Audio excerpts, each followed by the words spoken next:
नमस्कार मित्रांनो, स्वागत आहे तुमचं पुन्हा एका नवीन व्हिडिओमध्ये. मित्रांनो, दारूच्या वाढलेल्या किमतीची चर्चा करताना आपल्याला अनेक जण दिसतात, पण दारूचे शरीरावर होणारे दुष्परिणाम हे त्याहीपेक्षा अधिक धक्कादायक आहेत. पण याची चर्चा होणं तितकंच महत्त्वाचं आहे, ती होत नाही.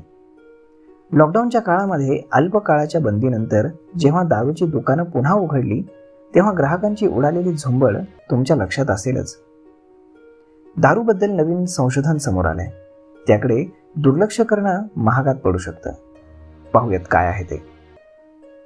डॉक्टरांच्या मते कधीतरी दारू पिणं असो की दररोज दारू पिणं असो, त्याचा शरीरातील महत्त्वाच्या अवयवांवरती विपरीत परिणाम होतच असतो.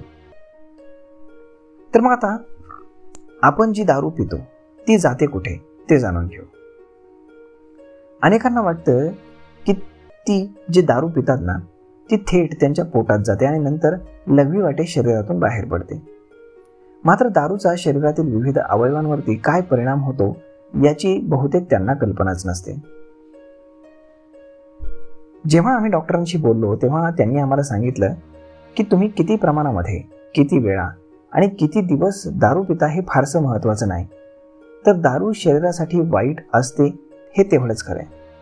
त्यातही दारूच्या बाबतीमध्ये पुरुषांपेक्षा महिला अधिक असुरक्षित असतात, त्यांच्यावरती अधिक विपरीत परिणाम होत असतो असं डॉक्टर सांगतात.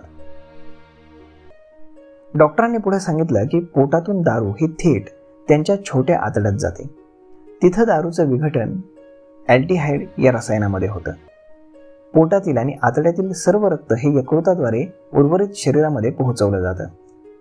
अन्नामधून पोषक घटक वेगळे करणं आणि त्यांना शरीराच्या इतर भागामध्ये रक्ताद्वारे पाठवणं आणि लघवी मलाद्वारे शरीरातील घाण आणि कचरा बाहेर टाकणं हे यकृताचं काम असतं. अल्डिहाइड हे एक घातक द्रव्य असतं. ते रक्ताद्वारे यकृतामध्ये पोहोचतं आणि त्यामुळे यकृताचं नुकसान होतं. त्यामुळे जेव्हा तुम्ही थोड्या कालावधीमध्ये जास्त प्रमाणामध्ये दारू पिता तेव्हा शरीरातील अल्डिहाइडचं प्रमाण वाढतं आणि यामुळे यकृताची क्रिया बंद पडू शकते. आता दारू पिण्याचा महिलांना जास्त धोका पुरुषांपेक्षा का आहे तेही जाणून घ्या. मित्रांनो, दारूमुळे स्त्री असो की पुरुष कोणावरही विपरीत परिणामच होतो. मात्र जेव्हा महिलांचा मुद्दा येतो ना, तेव्हा डॉक्टर सांगतात की त्यांच्या जनुकीय रचनेमुळे दारूच्या बाबतीमध्ये महिला ह्या जास्त असुरक्षित आहेत. डॉक्टर सांगतात की दारू सतत प्यायल्यामुळे यकृतातील धोकादायक घटकांचं प्रमाण वाढतं आणि त्यामुळे यकृतावरती डाग पडतात, यकृताचं नुकसान होतं. यातून फायब्रोसिस हा आजार होऊ शकतो. म्हणजे यकृतावरती डाग पडतात, तेथील पेशी जाड होतात आणि त्यांची लवचिकता कमी होते. याचबरोबर इतर घटकांमुळे यकृताला सोरायसिस होतो. म्हणजेच यकृतातील चांगल्या पेशींची जागा डाग पडलेल्या जाड पेशी घेतात. मात्र या आजारांचं गांभीर्य झपाट्यानं वाढतं की हळूहळू हे प्रत्येक व्यक्तीच्या DNA वरती अवलंबून आहे आणि ती व्यक्ती किती प्रमाणामध्ये दारू पिते आणि त्याचं शरीर त्याला कसं सपोर्ट करतं यावर अवलंबून आहे. तर दुसऱ्या बाजूला डॉक्टर सांगतात की दारू प्यायल्यामुळे महिलांना यकृताचे आजार होण्याची शक्यता ही पुरुषांपेक्षा जास्त असते. दारूमुळे यकृताशी संबंधित विविध आजार होऊ शकतात आणि समोर आलेल्या माहितीतून मागच्या दशकभरामध्ये भारतामध्ये यकृताशी निगडीत आजारांच्या संख्येमध्ये प्रचंड वाढ झाली आहे. असं नोंदवण्यात आले की दर 5 पैकी 1 भारतीय यकृताचा आजार घेऊन फिरतो. यकृताच्या आजारामुळे होणाऱ्या मृत्यूचं प्रमाण देखील वाढलंय. त्यामुळे दारू पिल्यानं लगेचच काहीतरी होतं असं बिलकुल नाही, परंतु हळूहळू तुमचं शरीर आणि तुमचं यकृत हे साथ देईन असं होतं. त्यामुळे दारू पिल्यानं बऱ्यापैकी आजार होत असतात. आता त्यातलाच पुढचा एक आजार ते म्हणजेच फॅटी लिव्हर. एम्सने मागील वर्षी प्रकाशित केलेल्या एका अभ्यासानुसार 38% भारतीयांना नॉन अल्कोहोलिक फॅटी लिव्हरची समस्या आहे. यकृताच्या पेशीमध्ये चरबीची साठवणूक होणं ही एक सर्वसामान्य बाब आहे. मात्र हे प्रमाण एरवी 5% कमी असतं. मात्र जेव्हा यकृताच्या पेशींमध्ये चरबी साठण्याचं प्रमाण 20 ते 25% वर जातं तेव्हा त्याचा यकृताच्या कामकाजावरती विपरीत परिणाम होऊ लागतो. यालाच आपण फॅटी लिव्हर किंवा यकृतावरती चरबी साठणं असं म्हणतो. त्यानंतर मग फॅटी लिव्हरचा आजार पुढे जाऊन गांभीर्य अधिकच वाढवतो आणि मग माणसाचा मृत्यू सुद्धा त्यामध्ये होऊ शकतो.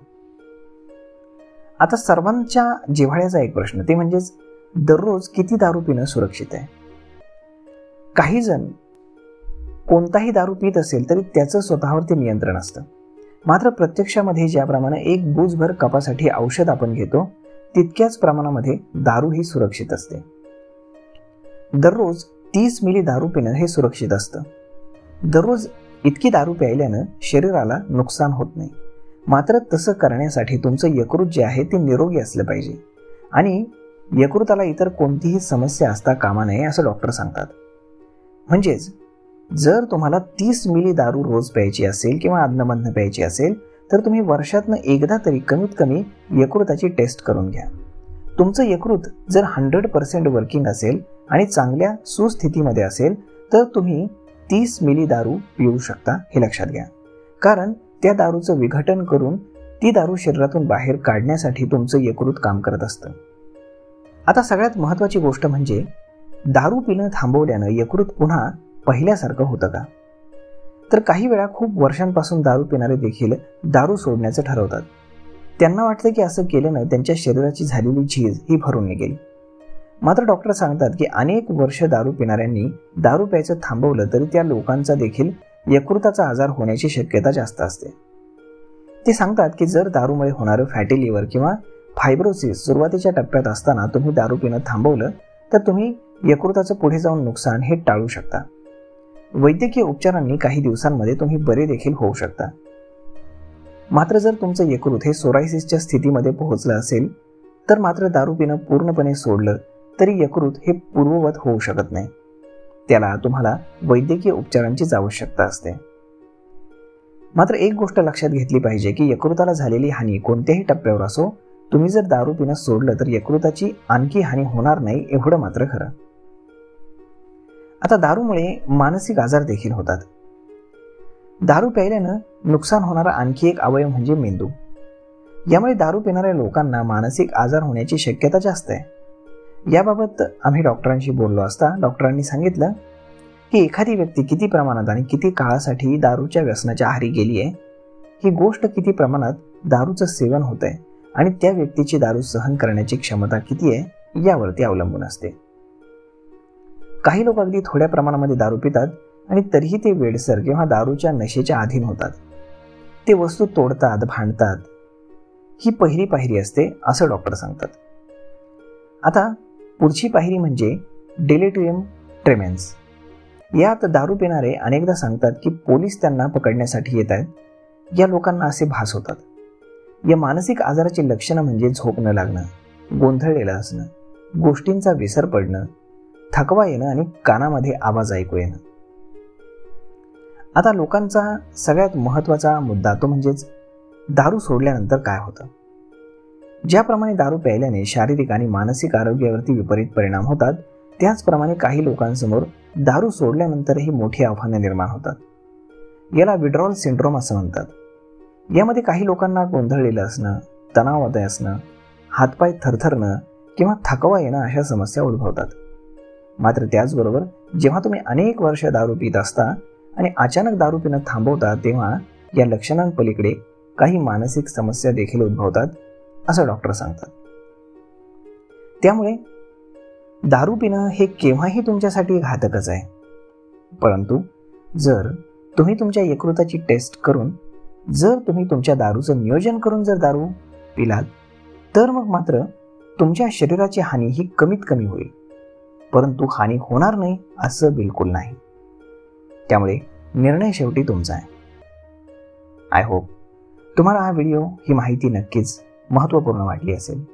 जर आवडली असेल तर आपल्या जवळच्या मित्रमंडळींसोबत देखील हा व्हिडिओ तुम्ही शेअर करायला विसरू नका. आणि जर हा व्हिडिओ तुम्हाला आवडला असेल तर चॅनलला लाईक, शेअर आणि सबस्क्राईब करायला अजिबात विसरू नका. धन्यवाद.